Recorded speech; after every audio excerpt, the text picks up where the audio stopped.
تمام سرکاری دفاتر میں ایک آیت لکھی ہوتی ہے رشوت لینا اور دینا حرام ہے، کیا یہ اللہ کی آیتوں کا انکار نہیں؟ آیت نہیں ہے میرے بھائی، یہ حدیث ہے سنن ابن ماجہ کے اندر،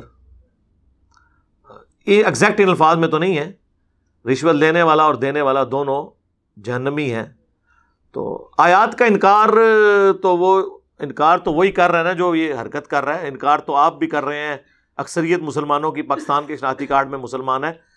کیا اللہ کی آیت کا یہ انکار نہیں جو قرآن میں ہے، سورہ روم کی آیت نمبر 31، وَأَقِيمُوا الصَّلَاةَ وَلَا تَكُونُوا مِنَ الْمُشْرِكِينَ، نماز کو قائم رکھنا اور مشرک نہ ہو جانا۔ اس آیت کا انکار کسی کو نہیں نظر آتا۔ دفتر میں کتنے ایماندار بھی ہوں گے، نماز نہیں وہ بھی پڑھ رہے ہوں گے۔ میں یہ نہیں کہہ رہا کہ بے ایمانی کریں، تو آیات کا انکار ساری کر رہے ہیں پریکٹیکلی اپنے عمل سے، عقیدے میں نہیں کر رہا۔ عقیدے میں کوئی نہیں کہے گا رشوت لینا ثواب کا کام ہے۔ جو اللہ کی حرام کردہ چیز کو کہہ دینا یہ جائز ہے یا ثواب کا کام ہے، وہ کافر ہے۔ ہاں، اس کو کرنے والا کافر نہیں، گناہگار ہے، چاہے چوری کرتا ہے، کوئی قتل کرتا ہے، زنا کرتا ہے، کوئی بھی برا عمل کرتا ہے، اسے سمجھتا غلط ہے تو وہ گناہگار ہے۔ ہاں، عملاً کافر ہے وہ، ہاں وہ ذہن میں رکھیں، وَلَا تَكُونُوا مِنَ الْمُشْرِكِينَ۔ اور صحیح مسلم میں حدیث، بندے کے شرک اور ایمان، کفر اور اسلام کے درمیان فرق نماز ہے، 246 نمبر حدیث صحیح مسلم میں۔ جامعہ ترمذی میں حدیث، ہمارا اور منافقین کا جو عہد ہے وہ نماز کی بنیاد پہ ہے، جس نے نماز چھوڑ دی اس نے کفر کیا۔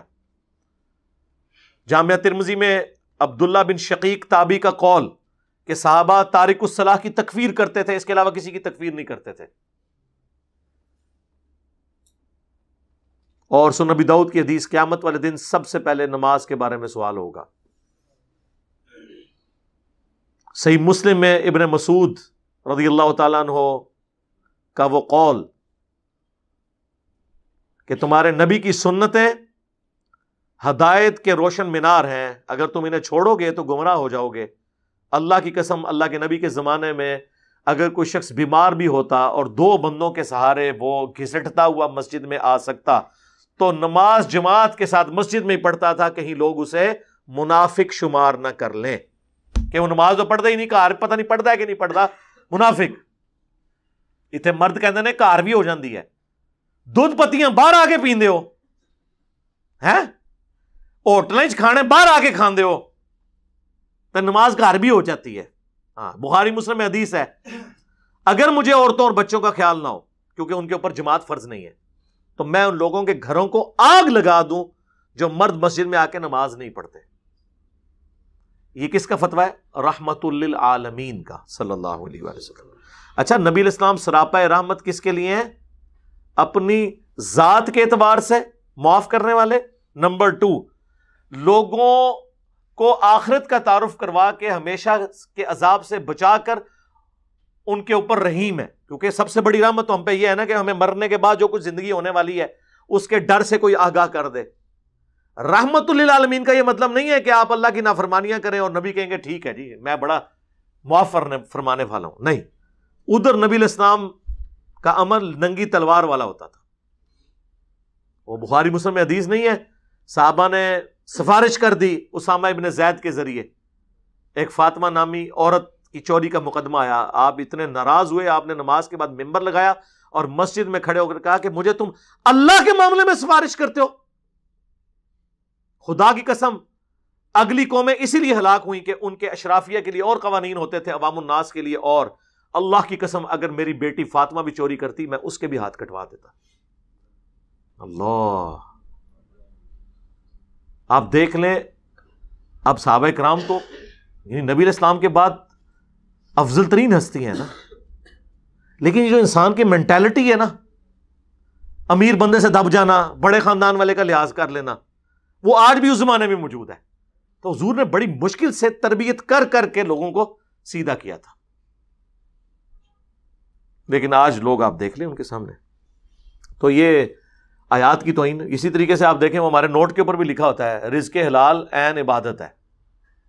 اب یہ حدیث یہ آیت تو نہیں ہے، لیکن قرآن و سنت کی تعلیمات کی روشنی میں ایک قول زرعی تو ہے، گولڈن کوڈ تو ہے، اور وہی نوٹ کہاں کا استعمال ہو رہا ہوتا ہے، لیکن اسے کوئی بے ادبی نہیں ہو جاتی، ان چیزوں میں کوئی ادب نہیں رکھا ہوا۔ اصل چیز یہ ہے کہ آپ ان چیزوں پہ عمل کریں۔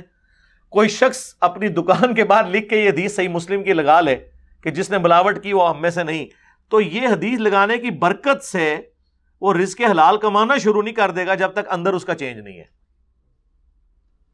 میرے ایک دوست پنجاب یونیورسٹی سے انہوں نے فزکس کے اندر ڈگری کی، تو وہ مجھے بتانے لگے کہ ہمارا ایک کلاس فیلو تھا، تو وہ علماء سے، دیندار طبقے سے بڑا متنفر تھا۔